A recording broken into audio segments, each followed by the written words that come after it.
Good evening. Welcome to NycosRPG. I'm Jonathan Albin, Game Master's Guide, and today we're going to be talking about what I consider to be the one major critical flaw in role-playing games that are available today. I'm speaking not only of the OSR or DCC formats, but any of the classic role-playing mechanisms that antedate the Dungeons and Dragons first edition all the way up through and including the fifth edition for the most part.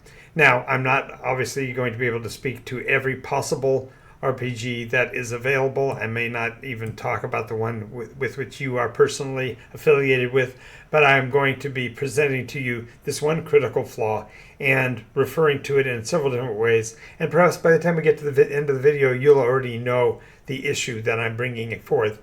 And I'd love to hear from you what your concepts are. So if you like what you see so far, make sure you go down below and like, follow, and subscribe, all of that, to let the algorithm know that you're part of our audience. And let's go for it.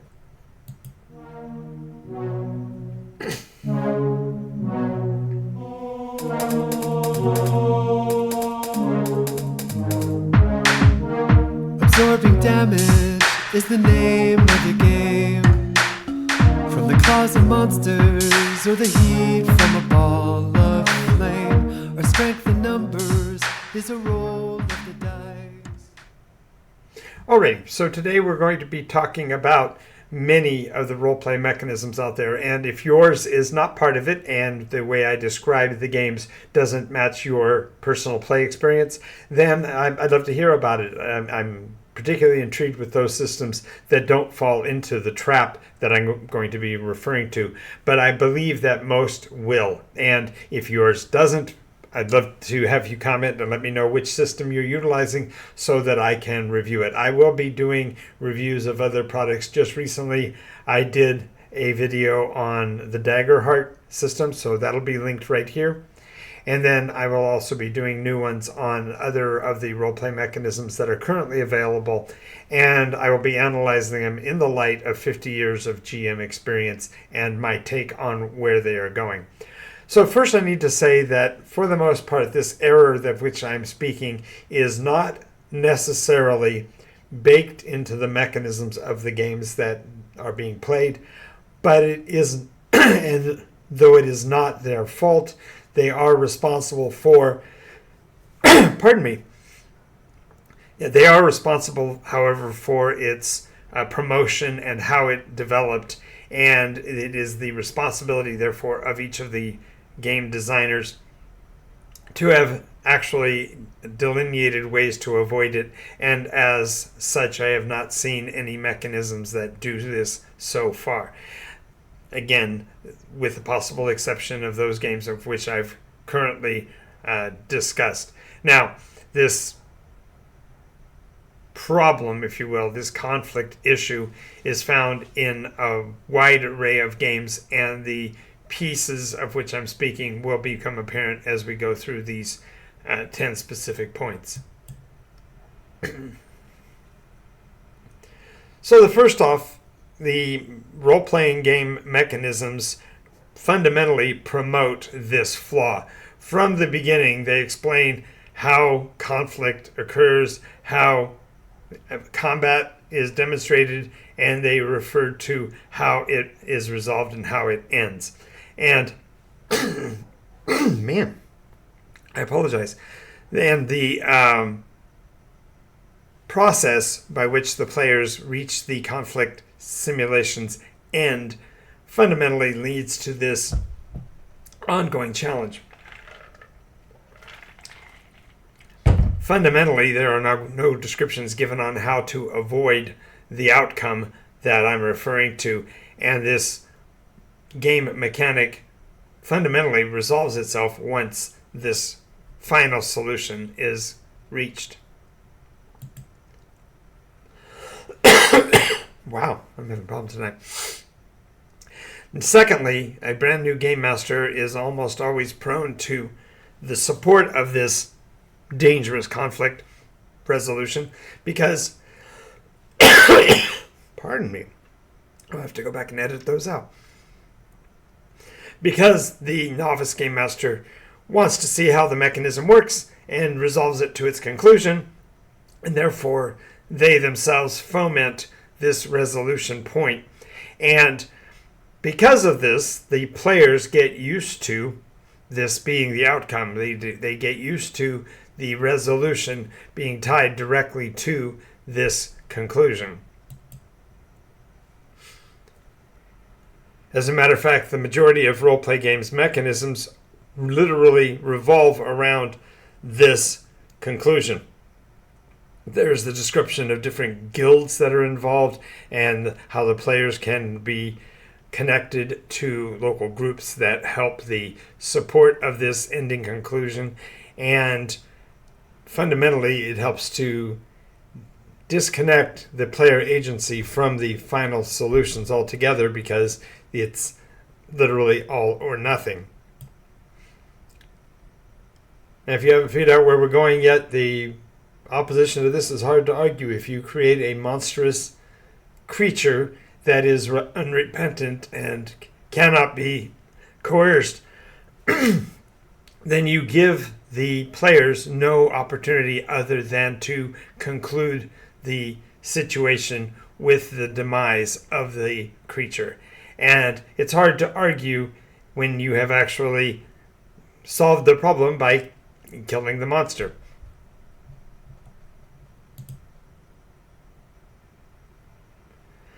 Now, when you are talking about individual groups and their personal relationship with the monster, there's really not much given in terms of resolution. It's not like the rules define how one group would handle the demise of another, and there's really no mechanism other than to reward the players upon the conclusion. As a matter of fact, in certain guilds and institutions, the players are rewarded even more heavily when the monster's demise is assured, because the players, the communication around the players is itself supported and rewarded by the outcome, and therefore the players are provided the motivation to continue to process the adventures in this way.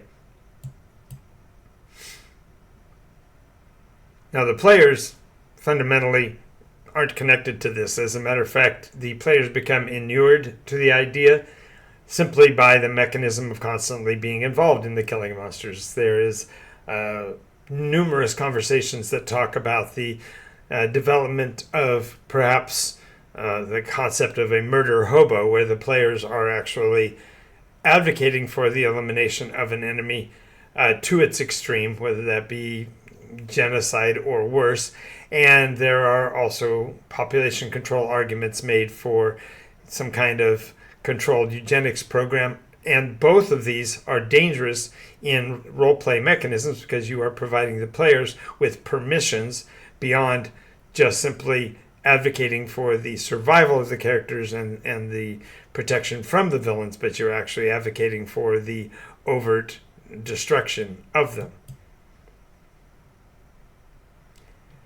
As a matter of fact, the situation that occurs week over week within your games group normalizes this destruction and provides the characters and the persona with justification for that to continue into every session, and that process eliminates any risk or any thought of what that might mean, and therefore it normalizes this destructive path.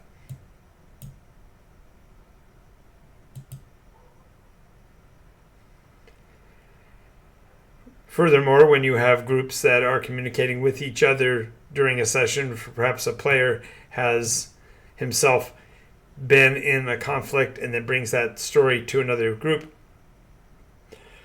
the very glorification of that destruction is akin to trophy taking in some ways. You are justifying the strident elimination of a villain, and that, while theoretically can be a good thing, it does not actually support the development of a healthy relationship with the death and destruction, but rather an unhealthy one.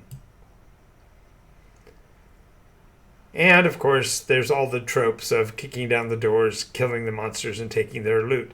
Comedy constantly mocks this concept, but as the process of mocking continues, it again it eliminates any conversation that might be had concerning the relative veracity of it. Now, in a long-term campaign, perhaps a game master will do this, but the very mechanics of most roleplay game mechanisms actually provide a support structure for the death and destruction that is normalized in this fashion. And ultimately, a game master, if he is running for a games group who has perennially operated in this fashion, game masters have to learn to live with it and learn to accept that the process will inevitably end with the destruction of the villain, the monster, or whatever. And either they reward that or they then suffer the wrath of players who are dissatisfied with the game section at the end. So the reality is that role-playing games, by and large, lead to the inevitable death of the villain because they're mechanically built to do so. Yes, there are game masters who appreciate and understand the concept of rewarding experienced players with the encounter itself, whether there is a destruction or not. There are those who even have advocated for and dealt with the relative mechanisms so that the elimination is not the final solution in many cases. But I'm speaking of the general nature of it. Really comes also stems from, I didn't even mention it, the concept of role-play games as defined in the computer world or the synthetic world, because in those mechanisms, that is all you simply do. You fight the monster until you destroy it. There is not really a mechanism for driving the monster away and having it change its course or change its destiny. Instead, it's simply counted out of existence. And these mechanisms help to desensitize the players from the very concept of why the conflicts need to be resolved in less heavy-handed ways. But of course, the way you play the game will be very different. How do conflicts resolve in your game world? How does your game master handle the resolutions? And is death always the outcome that you find? I'd love to hear your comments and see what might be different in your worlds. I'm Jonathan Albin. This has been NycosRPG, and we have been talking about the one threat that role-playing games face, and that is the concept of death as the only solution. I hope to see you in the next episode. Keep playing.